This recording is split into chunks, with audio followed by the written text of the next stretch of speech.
विद्यार्थी मित्रांनो, सप्रेम नमस्कार. ज्ञानवंदन निष्कटारे या यूट्यूब चॅनलमध्ये सर्वप्रथम मी आपणा सर्वांचे स्वागत करतो. विद्यार्थी मित्रांनो, आजच्या व्हिडिओमध्ये आपण सराव प्रश्नपत्रिका क्रमांक 10 बघणार आहोत. लक्षात घ्या, या प्रश्नपत्रिकेमध्ये एकूण 25 प्रश्न असणार आहे 50 गुणांसाठी, म्हणजे प्रत्येक प्रश्नाला एकूण 2 गुण असणार आहेत.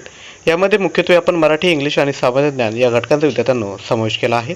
ज्याही अपकमिंग एक्झाम आहेत त्यांसाठी विद्यार्थी मित्रांनो आजचा व्हिडिओ अगदी इम्पॉर्टंट आहे. त्यामुळे व्हिडिओ सुरुवातीपासून शेवटपर्यंत अगदी मन लावून बघायचा आहे.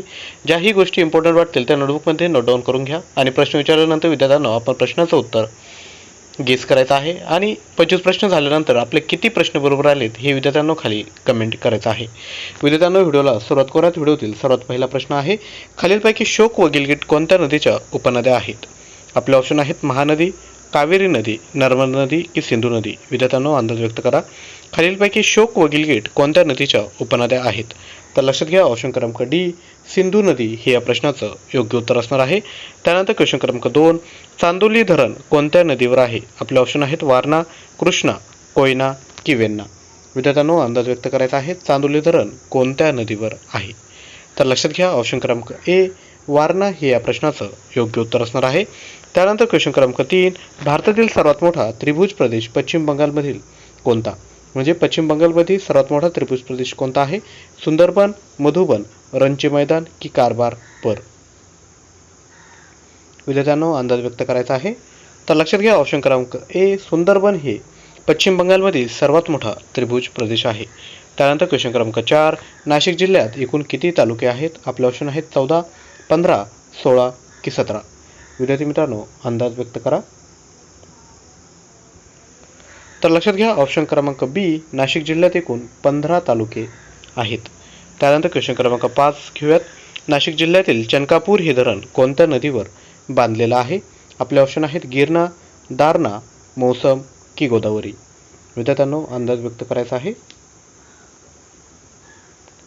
तर लक्षात घ्या, नाशिक जिल्ह्यातील चनकापूर हे धरण ऑप्शन क्रमांक ए गिरणा नदीवर बांधलेलं आहे. त्यानंतर क्वेश्चन क्रमांक 6, कॅमेरा आणि प्रोजेक्टर सारख्या प्रकाशीय उपकरणामध्ये कोणत्या भिंगांचा वापर करतात? आपले ऑप्शन आहेत बहिर्गोल, अंतर्गोल, द्विअंतर्गोल की वरीलपैकी एकही नाही. विद्यार्थ्यांनो, अंदाज व्यक्त करा. तर लक्षात घ्या, कॅमेरा आणि प्रोजेक्टर सारख्या प्रकाशीय उपकरणामध्ये बहिर्गोल भिंगाचा वापर केला जातो. त्यानंतर क्वेश्चन क्रमांक 7, प्रकाशाच्या तीव्रतेस मानवी डोळ्यातील कोणत्या पेशी प्रतिसाद देतात? शंक्वाकार पेशी, दंडाकार पेशी, अमिबा पेशी की यापैकी नाही. विद्यार्थ्यांनो, अंदाज व्यक्त करायचा आहे. तर लक्षात घ्या, प्रकाशाच्या तीव्रतेस मानवी डोळ्यातील ऑप्शन क्रमांक बी दंडाकार पेशी प्रतिसाद देतात. त्यानंतर क्वेश्चन क्रमांक 8, अयोग्य पर्याय विद्यार्थी मित्रांनो निवडायचा आहे. जीवनसत्व आणि नाव यांच्या ह्या जोड्या आहेत. तर आपले ऑप्शन आहे vitamin B3 niacin, vitamin B6 pyridoxine, vitamin B9 cyanocobalamin, vitamin B7 biotin. विद्यार्थी मित्रांनो, अयोग्य जोडी ओळखा. तर लक्षात घ्या, प्रश्न क्रमांक 8चं योग्य उत्तर असणार आहे ऑप्शन क्रमांक सी व्हिटॅमिन B9 ही जोडी विद्यार्थी मित्रांनो चुकीचं आहे. तर लक्षात घ्या, व्हिटॅमिन B9 ऐवजी व्हिटॅमिन B12 पाहिजे होतं. व्हिटॅमिन B12 म्हणजे सायनोकोबॅलामिन. त्यानंतर विद्यार्थ्यांनो, क्वेश्चन क्रमांक 9 बघूयात.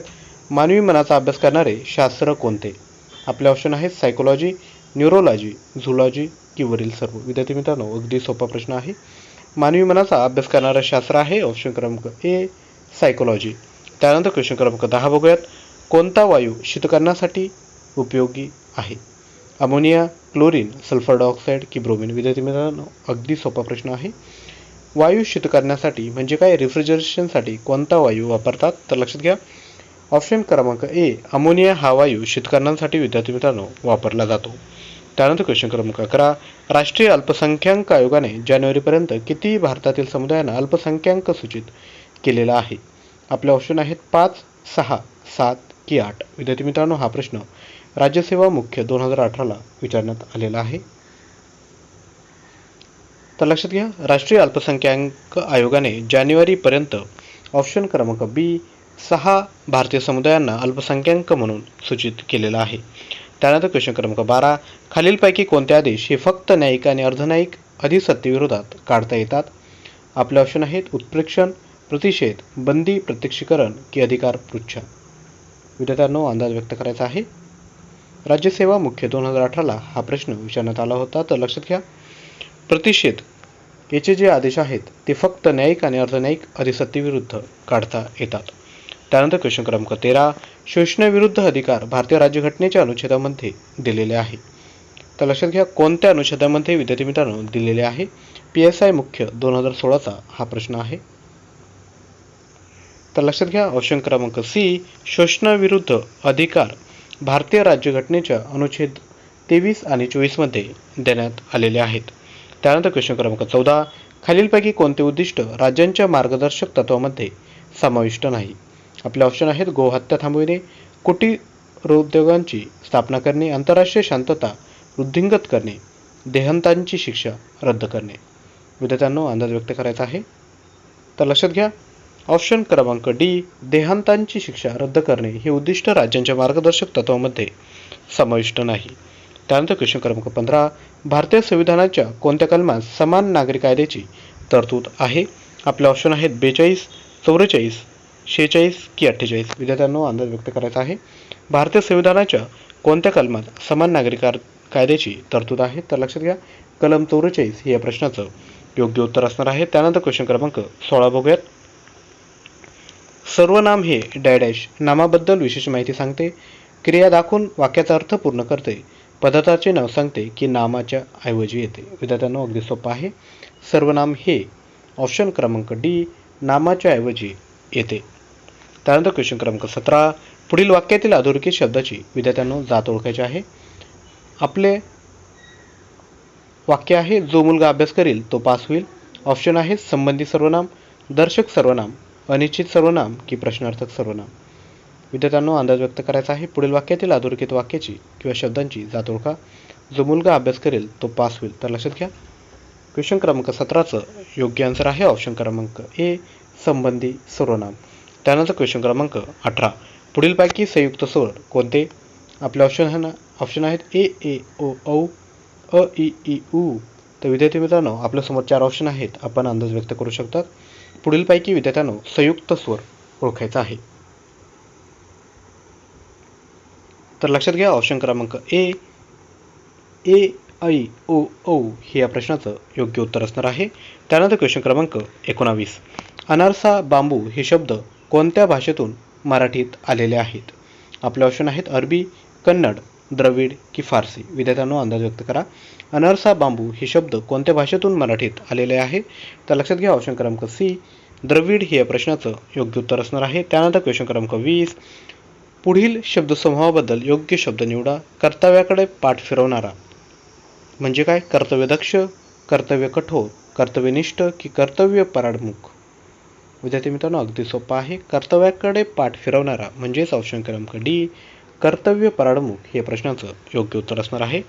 त्यानंतर विद्यार्थ्यांनो आता इंग्लिशचे प्रश्न बघूयात. लक्षात घ्या, इडियम्स आणि फ्रेजेस आपण बघणार आहोत. लक्षात घ्या, to be rolling in money म्हणजे काय? To be very rich, to run after money, to work in a government mint की टू डिसीव्ह.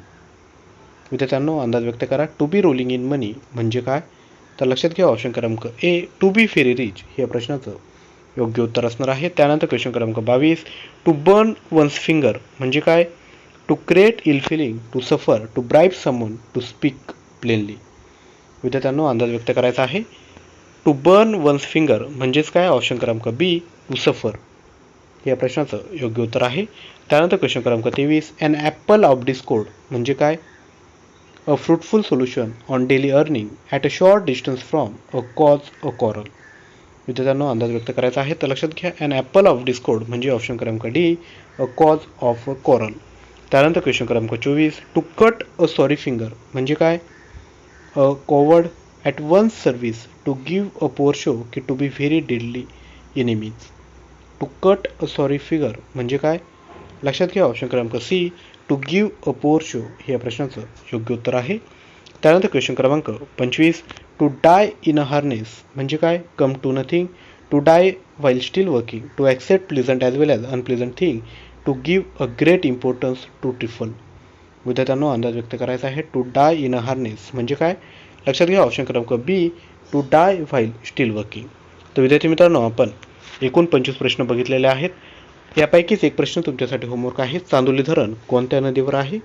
वारणा, कृष्णा, कोयना की वेण्णा? विद्यार्थ्यांनो, या प्रश्नाचं उत्तर आपण गेस करायचं आहे आणि एकूण 25 पैकी तुमचे किती प्रश्न बरोबर आले ते विद्यार्थ्यांनो ते आपण खाली नक्की कमेंट करा. जर विद्यार्थी मित्रांनो तुम्हाला जर व्हिडिओ उपयुक्त वाटला असेल तर नक्की विद्यार्थ्यांनो व्हिडिओला लाईक करा, आपल्या मित्रमैत्रिणींपर्यंत नक्की शेअर करा आणि चॅनलवर नवीन असाल तर चॅनलला सबस्क्राईब करून शेजारी असणाऱ्या बेल आयकॉनवर क्लिक करा. विद्यार्थी मित्रांनो, तुम्हाला जर ह्या आजच्या टेस्टची PDF फाईल हवी असेल किंवा अधिकच्या चालू घडामोडींची जर तुम्हाला प्रॅक्टिस करायची असेल तर करंट अफेअर्स मराठी हे जे आपलं टेलिग्राम चॅनल आहे त्याला तुम्ही जॉईन करायचं आहे. आणि लक्षात घ्या, परीक्षेचा अभ्यास करण्यापूर्वी स्वतःवर विश्वास ठेवा, प्रामाणिकपणे दैनंदिन सातत्य ठेवत अभ्यास करत राहा. लक्षात घ्या, तुम्हाला यश नक्कीच भेटेल. विद्यार्थी मित्रांनो, आजचा जो व्हिडिओ आहे तुम्ही सुरुवातीपासून शेवटपर्यंत अगदी मन लावून बघितला याकरिता मी आपला ऋणी आहे. नवीन व्हिडिओमध्ये आपण लवकरच भेटणार आहोत. तोपर्यंत थँक्यू.